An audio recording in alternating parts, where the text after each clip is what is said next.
तुमसे बात करते हुए वक्त का एहसास नहीं होता था।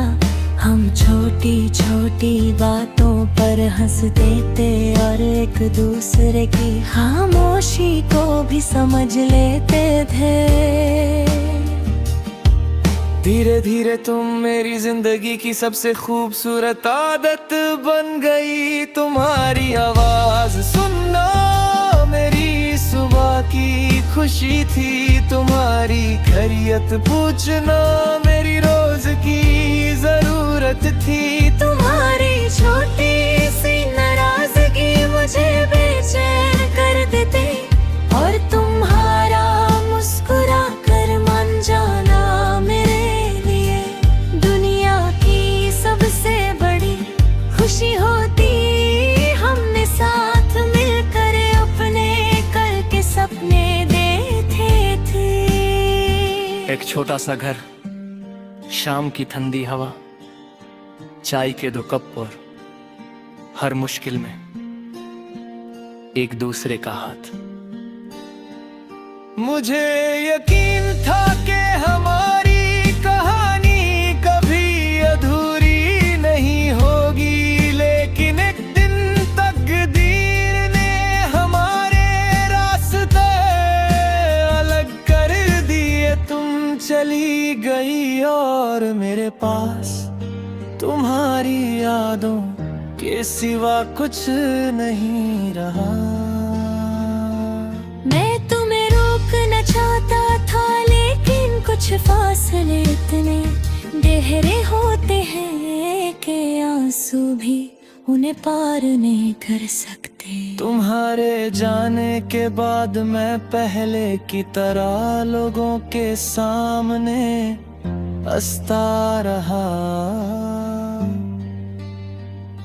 किसी ने पूछा तो कह दिया कि सब तीखे हैं मगर रात की खामोशी मेरे झूठ को जानती थी। जब सब सो जाते हैं मैं तुम्हारी तस्वीर देखता हूँ और अपने दिल की वो सारी बातें तुमसे कह देता हूँ जो तुम्हारे सामने कभी कह नहीं सका। बारिश होती है तो तुम्हारी याद और गहरी हो जाती है।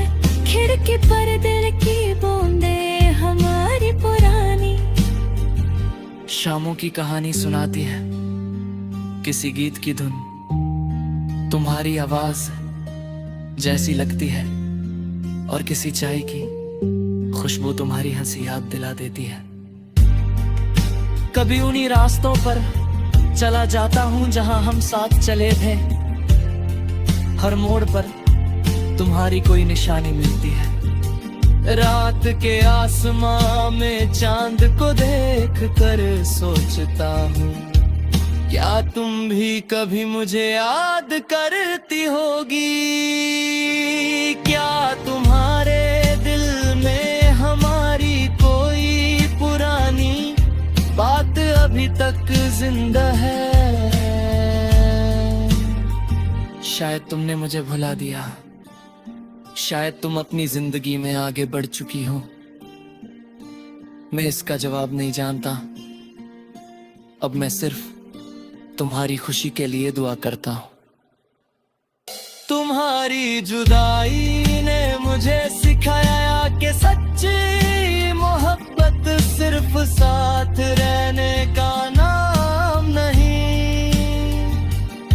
कभी किसी की दूरी को कबूल करना, उसकी खुशी को अपनी दुआ बनाना और उसकी यादों को बिना शिकायत संभलना भी वफा है।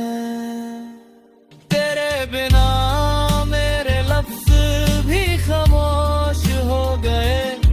शायद तुम कभी वापस ना आओ, लेकिन मेरी कहानी में तुम्हारा जिक्र कभी खत्म नहीं होगा।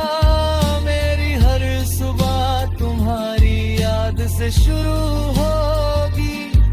मेरी हर शाम तुम्हारे ख्यालों में ढलती रहेगी, और मेरी हर धड़कन आखिरी सांस तक तुम्हारा नाम खामोशी से लेती रहेगी।